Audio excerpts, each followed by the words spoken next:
danger. Emergency. Georbital gravity testers offline. Tectonic load release. Impact imminent. Evacuate this area immediately. Boost ignition is go.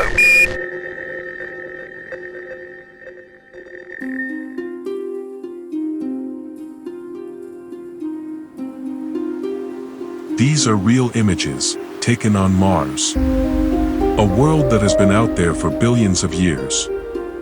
Waiting, in silence. Today, you're not just looking at a distant planet. You're stepping into it. You'll drift above landscapes that feel unreal. Canyons deep enough to swallow mountains. Plains shaped by ancient storms. And ground that may have once known water and warmth.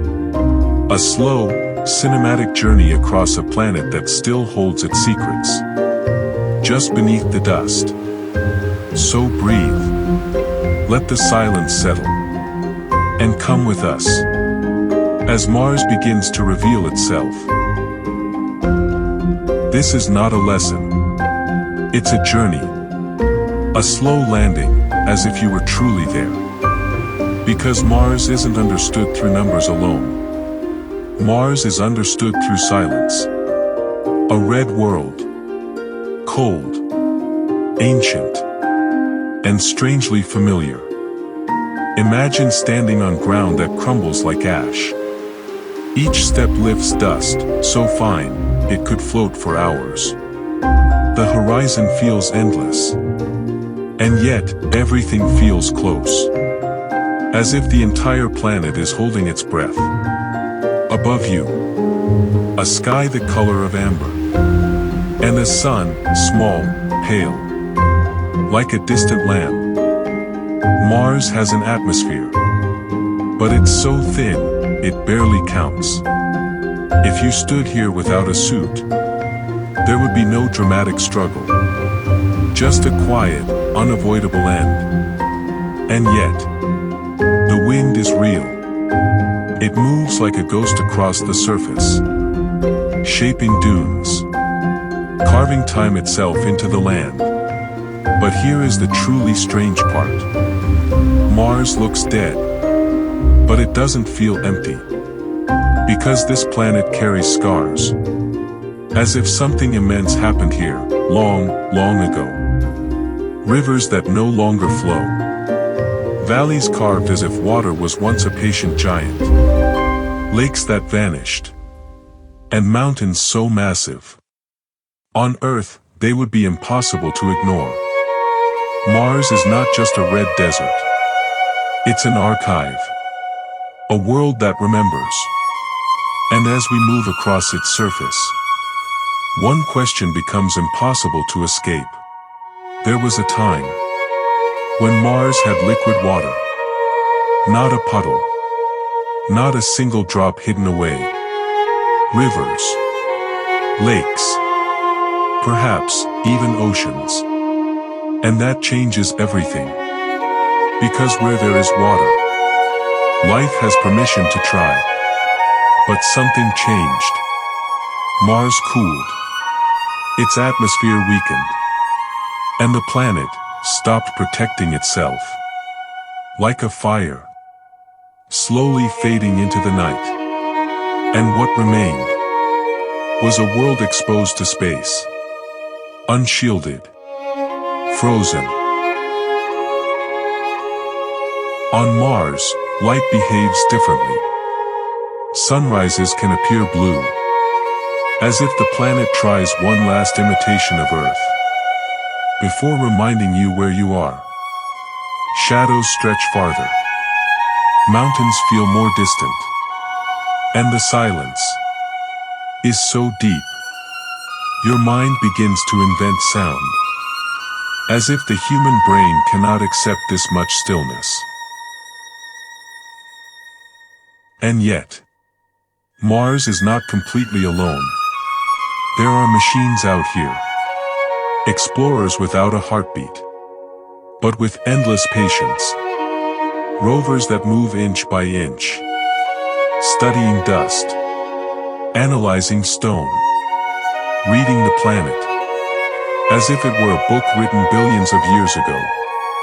Every image you see is a message, a piece of another world, sent through the emptiness, all the way back to us. And despite everything, Mars still has water. Not flowing, not shining in sunlight, but hidden in ice, beneath the surface, in places the sun barely touches.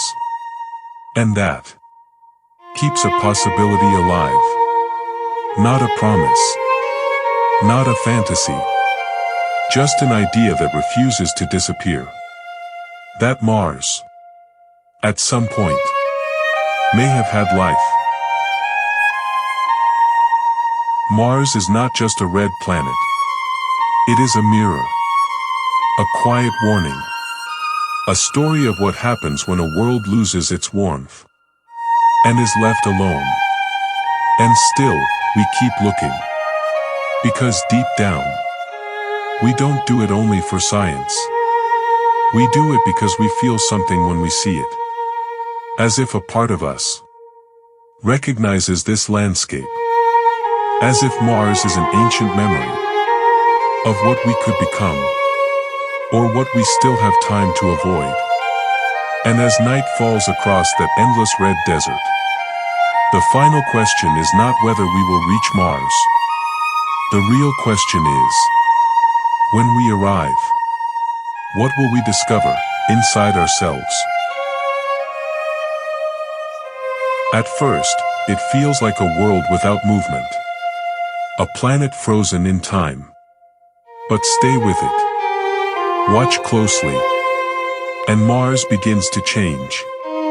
Because here, the story isn't written in trees or oceans. It's written in stone.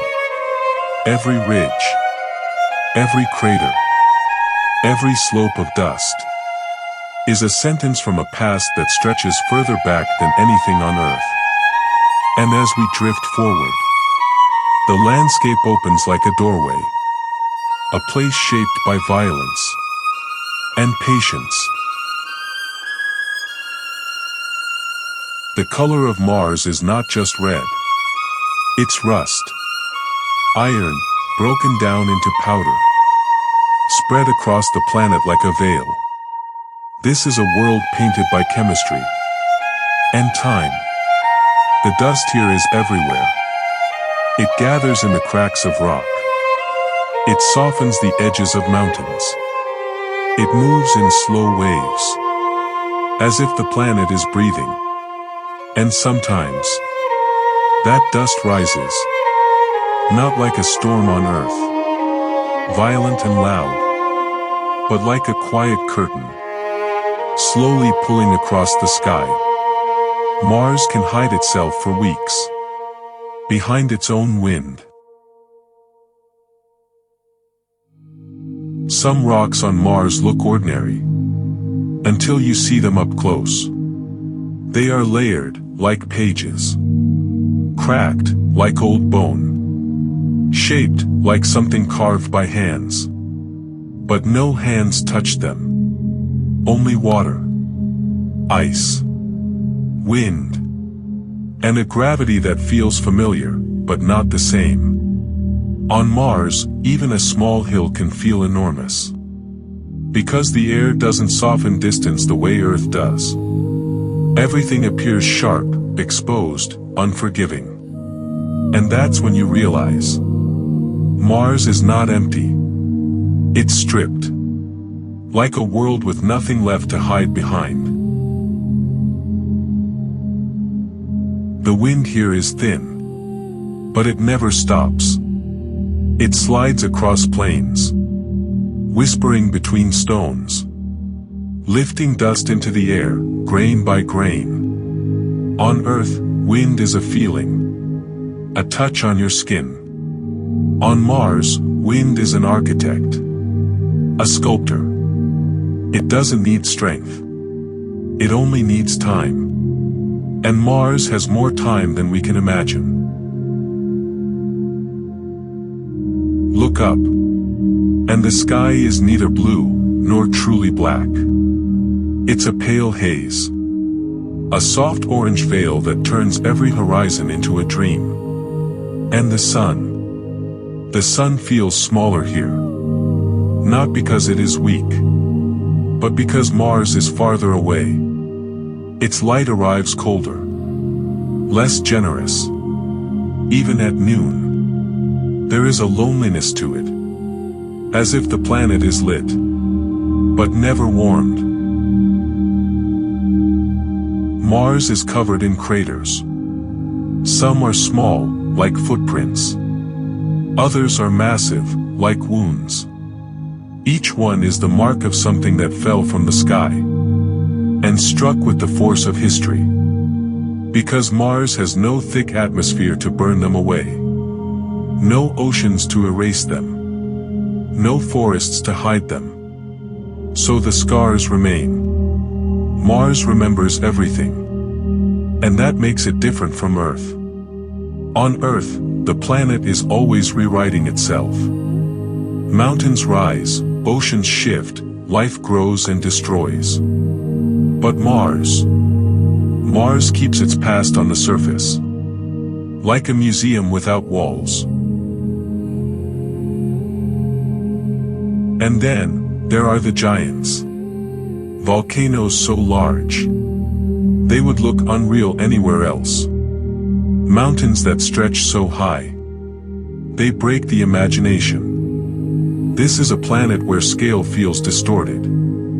Where the horizon can hide something enormous. Until it slowly appears. On Mars, you can travel for hours. And feel like you've gone nowhere. Because the land is so vast. So open. It makes you feel small in a way Earth rarely does. But the greatest mystery of Mars is not its dust or its craters. It's what's missing. Water. Because the evidence is everywhere. Dry riverbeds that curve like veins through the ground. Valleys carved with the patience of flowing liquid. Rock formations shaped, not by wind, but by something heavier and more alive. Water leaves a signature, and Mars is covered in it. So when you see these landscapes, you can't help but picture it. A time when this world had rain. A time when it had clouds. A time when it may have had lakes reflecting the sky. Mars, once, may have been a planet that could hold life. Not the life we know. Not forests or animals. But something small. Something simple. Something that could survive. In silence.